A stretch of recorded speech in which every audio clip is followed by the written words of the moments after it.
अस्सलाम वालेकुम रहमतुल्लाहि व बरकातुहू। अल्लाह तबारक ताला हम सबको ईमान और अमल के साथ जिंदगी बसर करने की तौफीक अता फरमाए और ईमान पर खात्मा बिल खैर फरमाए। नमाज के हालत में जो तीन चीज़ें हैं वो तीन चीज़ें मैं आपको इंशाअल्लाह इस वीडियो के अंदर बताऊंगा।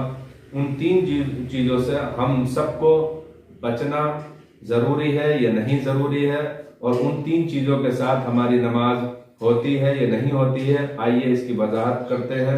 पहली चीज़ तो ये है कि नमाज की हालत में घड़ी पहनकर, जो चैन वाली घड़ी होती है, उसको पहनकर नमाज हो जाएगी या नहीं होगी। दूसरी चीज़ ये है कि नमाज की हालत में कुर्ते का बटन, गले का बटन अगर खुला रह गया तो नमाज होगी या नहीं होगी।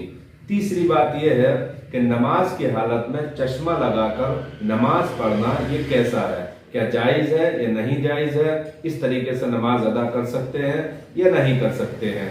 आइए वीडियो को शुरू करते हैं और आपसे दरख्वास्त है कि मेरी इस बात को बहुत ही गौर और बहुत ही तवज्जो से सुने, ताकि आपकी मालूमात में इजाफा होगा और आप जब नमाज पढ़ने के लिए जाएं तो इन चीज़ों से बचें या इन चीज़ों को करें, ये आपको इस वीडियो के अंदर इंशाअल्लाह मालूम पड़ जाएगा।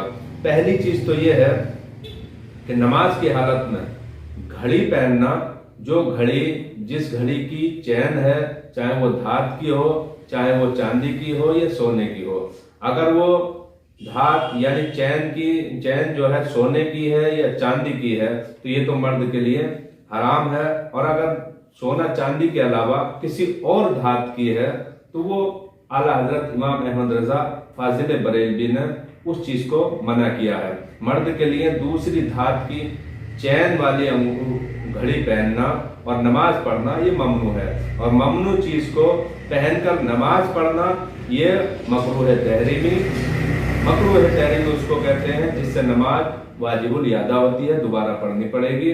तो पता ये चला कि घड़ी, वो घड़ी जिस घड़ी की चैन किसी धात की है, यानी सोना चांदी की नहीं है बल्कि किसी और धात की, स्टील की है या कोई लोहे की है, तो ऐसी घड़ी पहनकर जिसकी चैन किसी धात की हो, चैन वाली घड़ी हो, फीते की नहीं बल्कि चैन वाली घड़ी हो, तो उसको पहनकर नमाज पढ़ना मकरूह तहरीमी है, वाजिबुल यादा है। इमाम अहमद रजा फाजिल बरेलवी ने अपनी किताब अहकाम शरीयत दूसरी जिल्द के अंदर ये तहरीर फरमाई है, और फतावा फैजुर रसूल पहली जिल्द के अंदर ये बात लिखा हुई है। और दूसरी बात जो मैंने आपके सामने रखनी है वो ये है कि नमाज की हालत में कुर्ते का बटन अगर खुला रहे तो क्या नमाज होगी या नहीं होगी।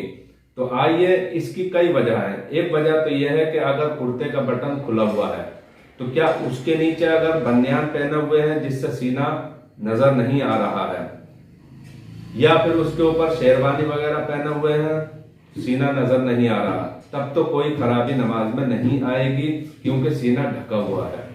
और अगर कुर्ते का बटन खुला हुआ है, नीचे भी बनियान नहीं है, ऊपर भी शेरवानी नहीं है, और इतना गला खुला हुआ है कि 2-3 बटन कुर्ते के खुले हुए हैं जिसकी वजह से सीना नजर आ रहा है, तो इस तरीके से नमाज पढ़ना, नमाज को मकरूह तहरीमी कर दिया जाता है।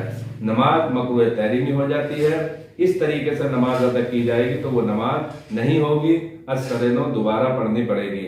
और अगर एक बटन खुला हुआ है कुर्ते का और नीचे बनियान नहीं, ऊपर शेरवानी नहीं, और हल्का सा गले का खफीफ हिस्सा, छोटा सा हिस्सा नजर आ रहा है, तो इस हालत में नमाज में कोई हरज पैदा नहीं होगा। और ये फतावा रिजविया के अंदर तीसरी जिल्द में ये अहकाम लिखे हुए हैं, ये बातें तीनों लिखी हुई हैं। तो पता ये चला कि कुर्ते का बटन अगर खुला हुआ है तो इसकी 3 वजह है। अगर कुर्ते का बटन खुला हुआ है और सीना नजर नहीं आ रहा, या तो बनियान पहने हुए या ऊपर शेरवानी पहने हुए, तब तो नमाज हो जाएगी। और अगर ऊपर शेरवानी भी नहीं है और नीचे बनियान भी नहीं है और बटन खुला हुआ है, लेकिन एक बटन अगर खुला हुआ है और हल्का सा गले का हिस्सा नजर आ रहा है, तब नमाज में कोई खराबी नहीं आएगी, कोई हरज नहीं है।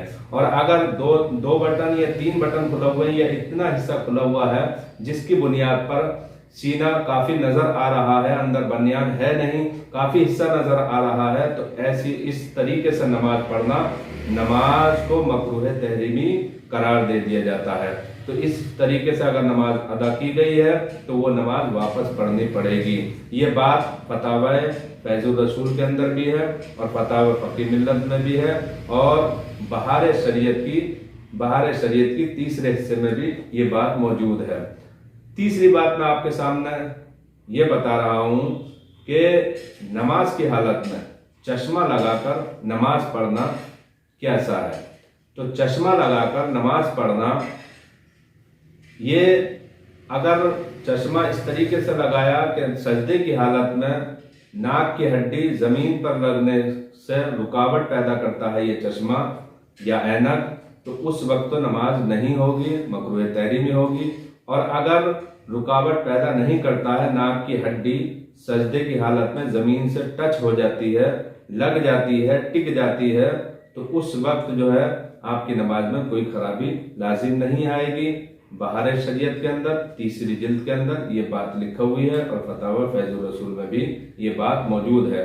तो पूरी बात का, पूरी इस वीडियो का खुलासा ये हुआ कि चैन वाली घड़ी पहनकर हम नमाज से परहेज करें, नमाज इस तरीके से ना पढ़ें, बल्कि चैन की घड़ी अगर हम पहने हुए हैं तो उसको पहले ही निकाल दें। दूसरी बात यह है कि गले का बटन हम इसका पूरा ध्यान रखें, ख्याल रखें, नमाज की हालत में पूरा अदब के साथ गले का बटन लगा हुआ हो और सीना खुला हुआ ना हो, इस तरीके से हम नमाज पढ़ें। और ऐनक लगाकर नमाज, बेहतर यह है कि आप ऐनक अपना चश्मा जो है उतार कर रख दें, उसके बाद आप नमाज पढ़ें, क्योंकि अल्लाह की बारगाह में आप जा रहे हैं। आप अपने घर से जब निकले हैं तो नमाज को उसके तरीके से अदा कीजिए। अल्लाह तबारक ताला हम सबको मसाइल ज़रूरिया सीखने की तौफीक अता फरमाए और इस्लाम पर चलने की तौफीक अता फरमाए, और हम सबको ईमान पर खात्मा बिल खैर फरमाए। अस्सलामु अलैकुम व रहमतुल्लाहि व बरकातुहू।